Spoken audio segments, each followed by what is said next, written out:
Hello, and welcome to my show, where we focus a lot about outdoors. In today's episode, we're going to focus a lot about duck hunting and what it's all about. From history of the American mallard, to rules and regulations, to equipment being used, and a little bit of testimony from the guys that just love the sport. Now, stick around. We're going to try to keep this exciting and a lot of fun. I'm going to enjoy it for sure.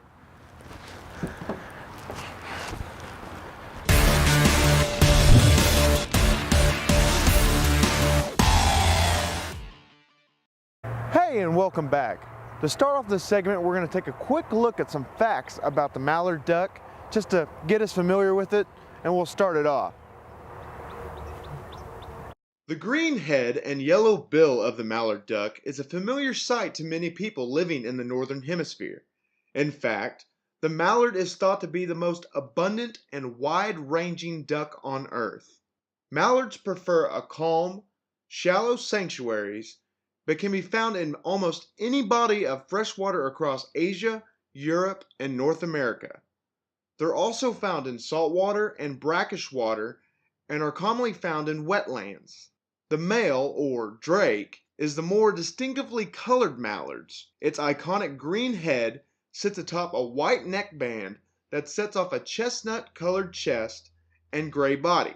Females are mottled with drab brown in color, but sport iridescent purple-blue wing feathers that are visible as a patch on their sides. They grow to about 26 inches in length and can weigh up to 3 pounds. Mallard groups can often be seen head dipping or completely upending in the water. They rarely dive though, spending their time near the surface and dabbling for invertebrates, fish, amphibians, and a variety of plants. They also graze on land, feeding on grains and plants.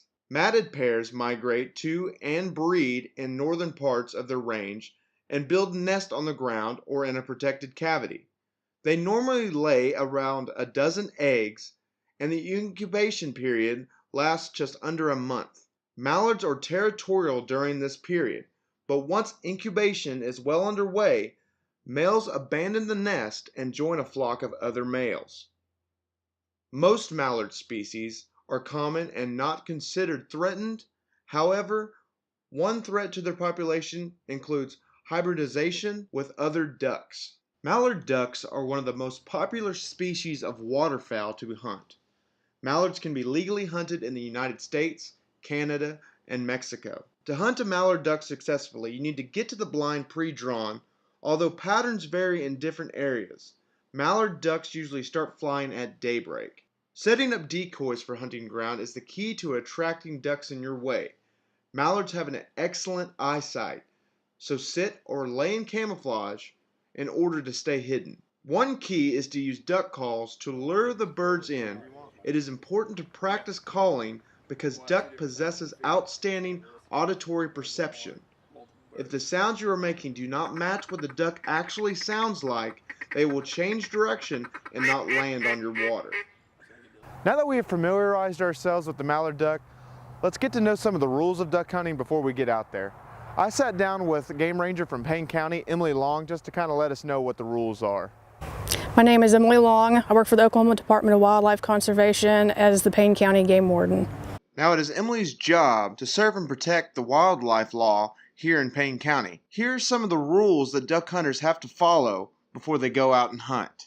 So if you're 18 years of age or older, you're a resident, and you do not have a lifetime license, you need a resident hunting license, a HIP permit, which is the Harvest Information Permit through the feds, a Oklahoma waterfowl license, and a federal duck stamp. With all that licensing, it seems like a lot, but Emily helps break it down to see what it all means. So the feds, 2 of those are federal and 2 of them are state. So both the federal and the state waterfowl license, that money that you spend on that license is going back straight into the habitat. So all of the money, I wouldn't say maybe all of the money, but a good chunk of the money goes back into making sure that we have good habitat for the ducks, that we're doing research on the ducks that we have here, like where we are in Oklahoma right now is the Central Flyway. Now with duck hunting, there are certain times of the day of when you're supposed to stop hunting and when you can actually start to hunt. So for waterfowl season, our shooting hours are 30 minutes before official sunrise to sunset. So once sunset hits, you're done hunting for the day. Now that we know some of the general rules of what we're supposed to do before we go out and hunt, here's some of the things that can happen if you are caught without a license and a game ranger finds you. Okay, so if you do not have a hunting license in any season except big game season, I can sell you a temporary license that's good for 30 days if you plead guilty in the field. And for residents, it's $50, and for non-residents, it's $90. So you could continue hunting at that point if you bought the license. If you would rather have the citation and go to court, which doesn't make us any difference, you'd have to stop hunting for the day because you don't have a license. Now, going out to hunt doesn't mean you can shoot as many birds as you would like. There actually is a daily limit that duck hunters have to follow. So daily limit is six per person. Then it breaks down from there into species, how many you can keep of that species. And then you can keep only one bag limit for one day. Then the next day you can have another bag limit, and then the third day you can have another bag limit, and then you're finished for your season limit if you're still in possession of 3 days worth of bag limits. So there's no limitation per group, but if I get to my 6 ducks and I'm done, I cannot help you finish with your 6 ducks. So I'm done hunting. So you're a bad shot and you only got 2 ducks and I'm limited out to 6. I'm done hunting. I can't help you finish your bag limits. A lot of duck hunters choose not to field dress their ducks compared to deer hunters where they like to. But if a duck hunter chooses to do that, there are some rules that need to be followed before doing it. So when it comes to field dressing, when it comes to waterfowl, since I need to know what kind of species it is, you can field dress as long as you leave one wing or the head attached. Same thing during dove season. I have to make sure that there's a head attached or a wing attached so that I can count breasts, and then I can decide what species you have. So since you can only have 5 mallards and 2 of them can only be hens, leaving the wing is going to be helpful. Leaving the head is going to be helpful so I know how many you have, canvas back. Now, sometimes accidents do happen. Emily explains one situation she had to deal with a young duck hunter and how she took care of the situation. So I got a call about a high school kid who had gone hunting in the morning and had killed some ducks, thrown them in the bed of his truck. That's fine, whatever. One of them was still alive though, it was crippled. So by law, you have to immediately put down any birds that are crippled, and you have to retrieve the birds if possible. And so he had retrieved it, he just had not dispatched the bird, and it had been alive all day while he was in class. Now with this situation, it wasn't just about law. Emily explains of why it was an issue. Yeah, it's humane. Yeah. Right, so, animals have feelings too. He was probably in a lot of pain, and so putting down the birds, you're going to start getting all these other groups that are very anti-hunting come in and be extremely upset with the hunting community if you're not putting down animals that you're killing, right? So it's not any different, I think, than wounding a dog and not taking it to the vet or putting it down if it needs to be, immediately so it's not suffering. Wildlife is no different. Come on. We've only been in here for a year. Oh, don't unfold now. Okay. All right, that's how we're gonna do it. And blow away. Now that we've taken a look at some of the rules and regulations that duck hunters need to follow before going out on a hunt, then comes the hard part, the preparation. From setting out duck blinds to scouting out ducks to practicing your duck call and finding the perfect formation to laying out decoys. We take a look at 2 of the most important things that duck hunters need to follow, from their call to the decoys. Let's talk about some of the important tools that duck hunters use. First, the duck call, then the duck decoy. Here's Dylan Collier to talk about why the duck call is so important to him and some techniques of what he uses them for. My name is Dylan Collier, and I've duck hunted since I was 8 years old. I asked Dylan for how long he was using a duck call, and he said he was very experienced with one. Well, as long as my grandpa let me blow one, so probably around 11 or 12. I then asked Dylan if there was any kind of benefits or tactics from having a duck call. Whole 9 yards, anything from calling when they're close to calling when they're out, wind, no wind, to be in towards the end of the season. You want to be a little more, I guess we can say, polite with it. I bring it every time I have a shotgun out. I then had Collier kind of describe some of the parts of the call so we get a better understanding about it. You just have what they call a tone board, which would be this part of the call itself, so underneath the reeds. And you can tune that. You have your reeds. There's 2 different kinds. Well, there are probably more than that. 2 kinds I'm very familiar with. And that is a single reed call, which has just a single reed in itself, and a double reed call, which is what I have here. This one is a single reed call, which is going to give you probably more of a raspy, and this is going to be more of a repetitive and more of an easy to use. I'd recommend a man who. Collier then goes on to say that there are many duck calls for any type of user, more difficult ones, more challenging ones, and even more simpler ones for the beginner. Every instrument, even guitars and everything, has their own, distinctive pattern and how you play it. It's most of it personal preference and sound, just the tone you like. Now that we learned a little bit about the duck call, let's move on to the next tool, the duck decoy. I talked with Isaac Sheppy to see how he uses his duck decoys and how they can bring in ducks. My name is Isaac Sheppy. It's one of my favorite things to do. It's one of very few things that I would say I'm passionate about. This is Dakota Decoys, Dakota Decoy Company's Dabbler decoy. It's like a one-of-a-kind decoy.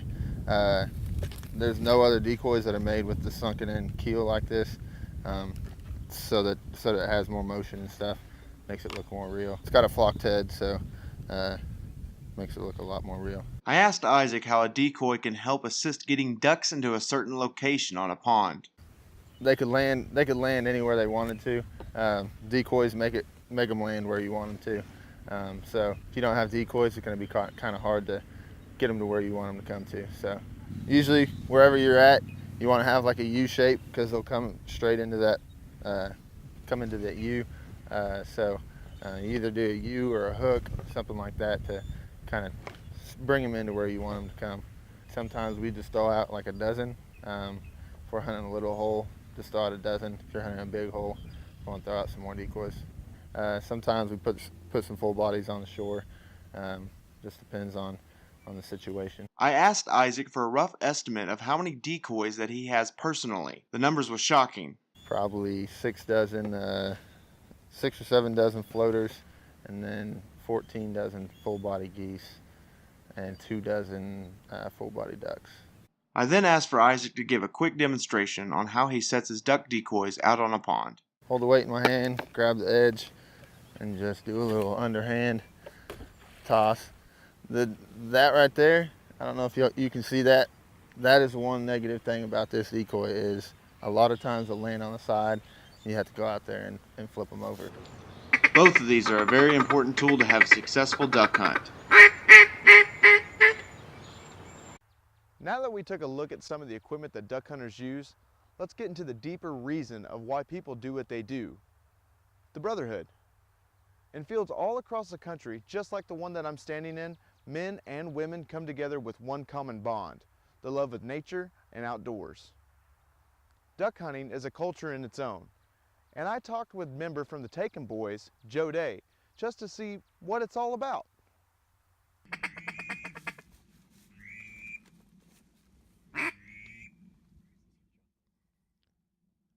Duck hunting, one of the oldest sports to man, dating back almost 12,000 years.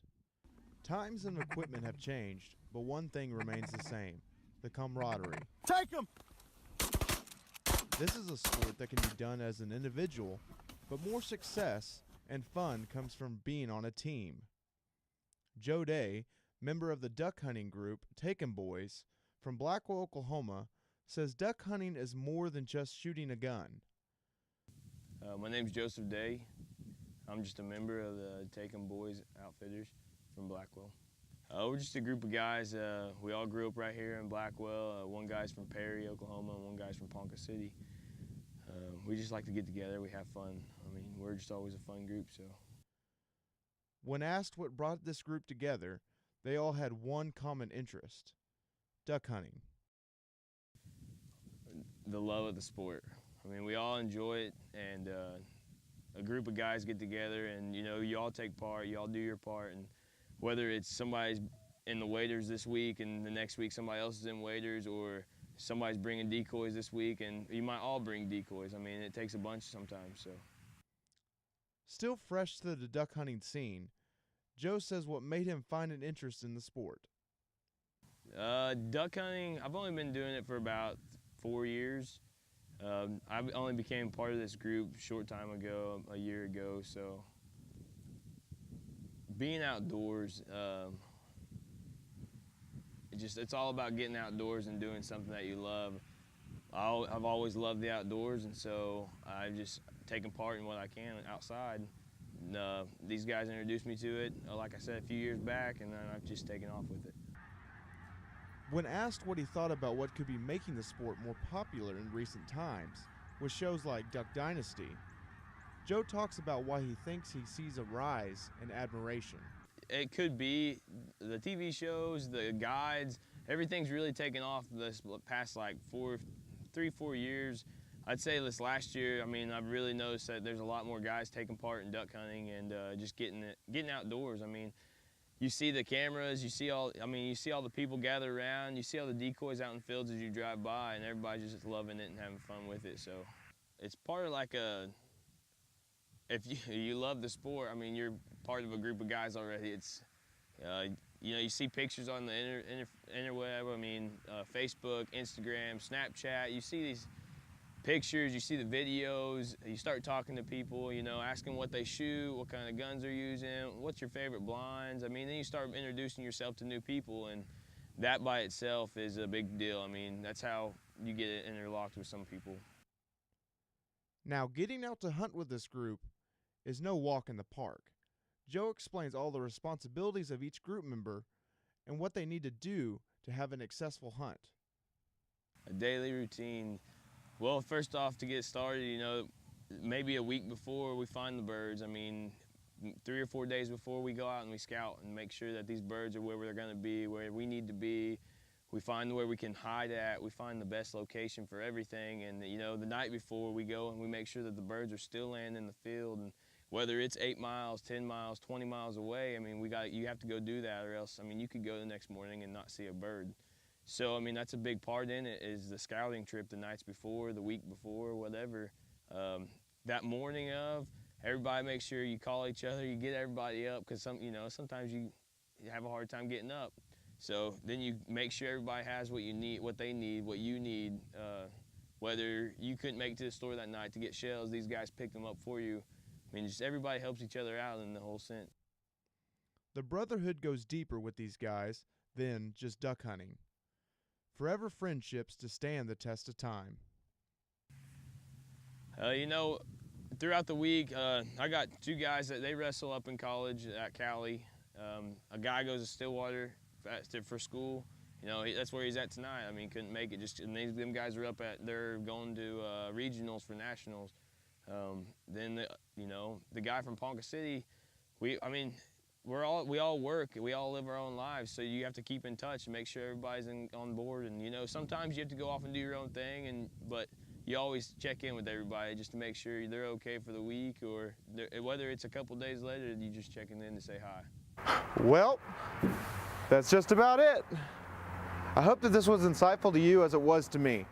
Duck hunting is a sport that a lot of people enjoy, and it's really fun. Enough talking right now. Let's go out and hunt. I'll see y'all later.